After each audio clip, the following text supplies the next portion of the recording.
Title: I Can't Go, the CEO cried. A single dad mechanic took her to the hospital, and everything changed. Rain washed the daylight into silver streaks across the hotel driveway, but it was still afternoon when the woman in the red dress folded in on herself beside a black sedan, one hand pressed hard against her side, the other trembling in the air as if trying to hold onto something invisible. Her face, usually carved into the confidence of a boardroom leader, cracked open in fear. She could not go. Her body would not let her. And in that moment, the world did not care who she was. If you believe that kindness deserves a second chance, take a second right now to like, comment, share, and subscribe to Midnight Tales. Small acts of support help stories like this find the people who need them most.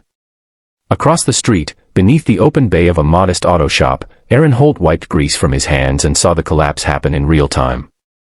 Aaron was a single father with tired eyes that carried more responsibility than sleep. His shop smelled of oil and hope, the kind that comes from fixing what others discard. He had learned to notice pain quickly. Raising a daughter had taught him that even small cries mattered. He did not ask who the woman was. He did not ask what the car cost. He ran. The woman's name was Marissa Vale, a CEO whose calendar ruled her life in 15-minute blocks. She had mastered every room she entered, yet here she was on wet stone, daylight pressing down, breath shallow, fear louder than rain. The driver had panicked. Security hesitated. People passed, pretending not to see. Aaron knelt, steady and unassuming, and felt the urgency without needing words. He lifted her carefully, guided her into his old pickup, and drove toward the nearest hospital with the quiet focus of someone used to doing what had to be done. Traffic snarled. Sirens felt far away. The city, bright and busy, did not slow for pain. Aaron's mind ran in calm lines, watching the road, remembering the day his wife never came home, the afternoon sunlight that made tragedy feel unreal. He thought of his daughter, Nora, waiting at school with a backpack too big for her shoulders. He drove faster, safer, steady as a promise. At the hospital, daylight spilled through wide windows, turning fear into something manageable. Doctors moved quickly. Tests followed. The words came back like a storm breaking, a ruptured appendix, hours away from disaster. Surgery happened fast. Life, stubborn and brave, held on. When Marissa woke, the world felt different. It always does after the body reminds you how fragile power really is. In the hours that followed, daylight shifted from rain to pale sun. Aaron waited longer than he meant to. He sat with his hands folded, grease still in the lines of his palms, thinking about how the smallest detours change everything. A nurse told him Marissa would be okay. Relief loosened his shoulders. He left quietly, because heroes rarely announce themselves. But Marissa noticed. In recovery, when pain dulled and clarity sharpened, she asked who had brought her in. The answer landed heavier than any board vote she had ever cast. A mechanic. A single father. Someone who expected nothing. Gratitude, real gratitude, unsettled her more than fear had. She asked for his name. Days later, daylight again, she found his shop. The sign was chipped. The floor was stained. Life hummed honestly there.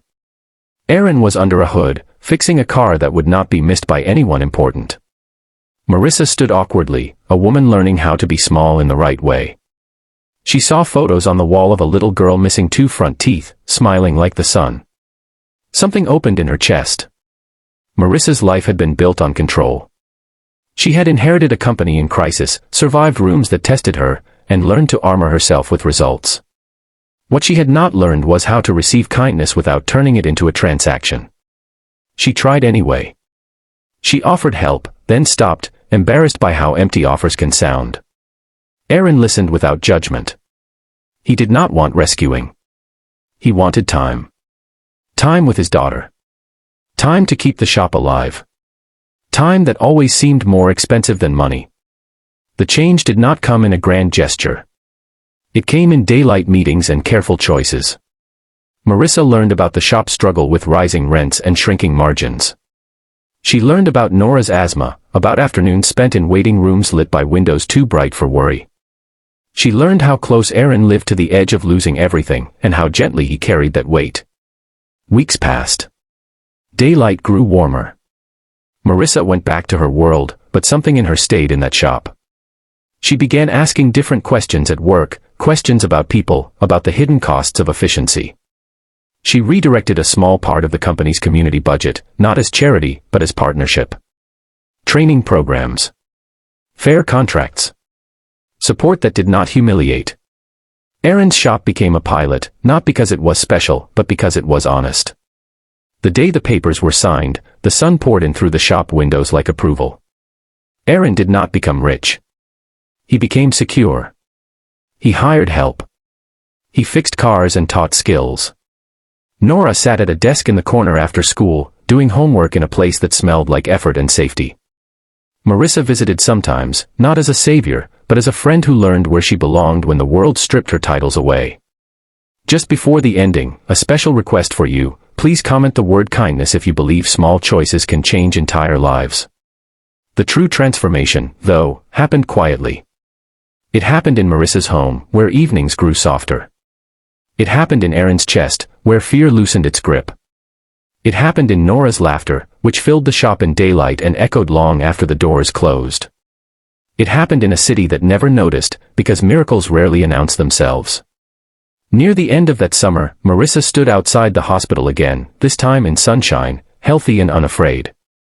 She watched people hurry past and understood how close she had come to disappearing in plain sight. She carried that understanding into every decision after. Not as guilt, but as gratitude sharpened into purpose. If this story touched your heart, if it reminded you that kindness does not ask for permission or status, please like, comment, and share this video. Your engagement helps keep stories like this alive, reaching the next person who might be waiting in the rain. Daylight faded into evening, but the warmth remained. A single dad fixed engines. A CEO fixed herself. And the world, for once, changed in the most believable way, one quiet, compassionate choice at a time.